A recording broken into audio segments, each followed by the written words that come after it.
Do you know what we should, what I want to talk about too is that the fact that this album was done in 2 halves.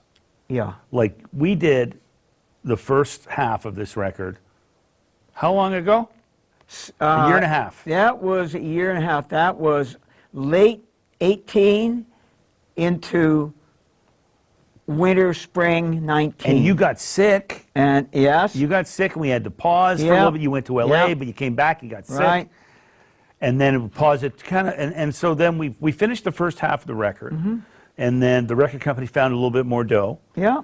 And then how much longer was it? There was like a 4-month break, 5-month break. At least, I think. Maybe 6. Maybe 6. And then we did the second half of the record. The second half being this tune, yes. What Time Can Do. Yeah.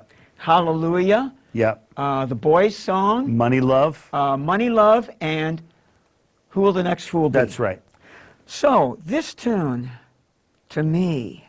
This is the jazziest tune on the record. Oh, and it's so drips with fog and mystery. I got to tell, we got to tell the atmosphere. funny story about when you wanted to do this song and you sent it to me and I thought, okay. So I worked up a little track and you came over the house and I sit down and I press play and like 3 seconds in, you yell at me, no, stop. I'm glad you remember this.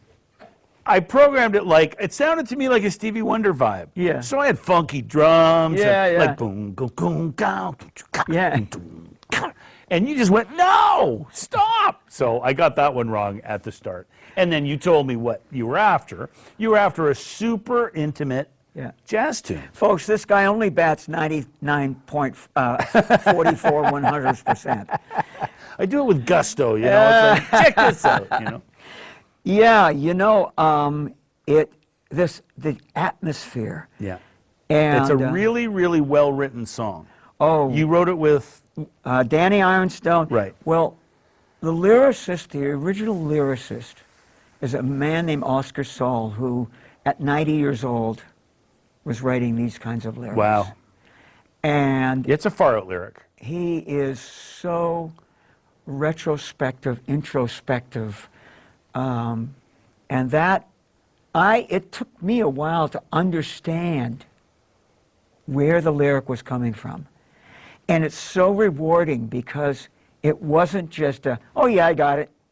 Because that song, I will be discovering that song, things about it, lyrically, for the rest of my life. All the musicians that played on that song, they all commented, what a cool song. Oh. And you don't, jaded session musicians don't always say that. Yeah. They already got the gig. Yeah. It's like they're not there to butter anybody up, Right.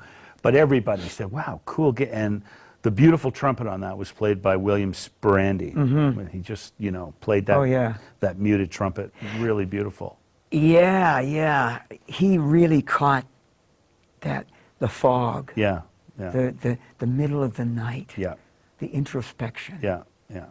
And, as a singer, too, that song, for me, and that's where my involvement in the composition is, and a bit of the music.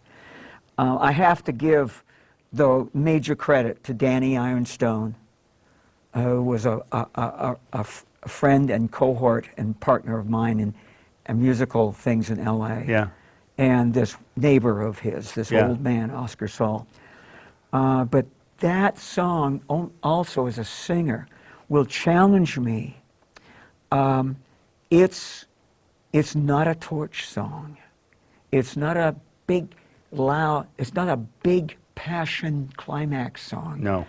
It's this meander through the dark. Subtle little journey. Yeah, and for me, pacing, when I first started singing it, I was overshooting the runway. Right. So I had to pull back and go within myself and turn it into a meditation. Right.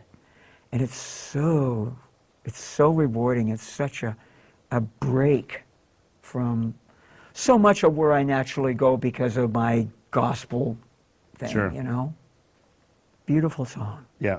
Beautiful song. Beautifully written, beautiful changes. Yeah, Yeah. yeah. Yeah. And beautifully produced. Thank you. Yeah.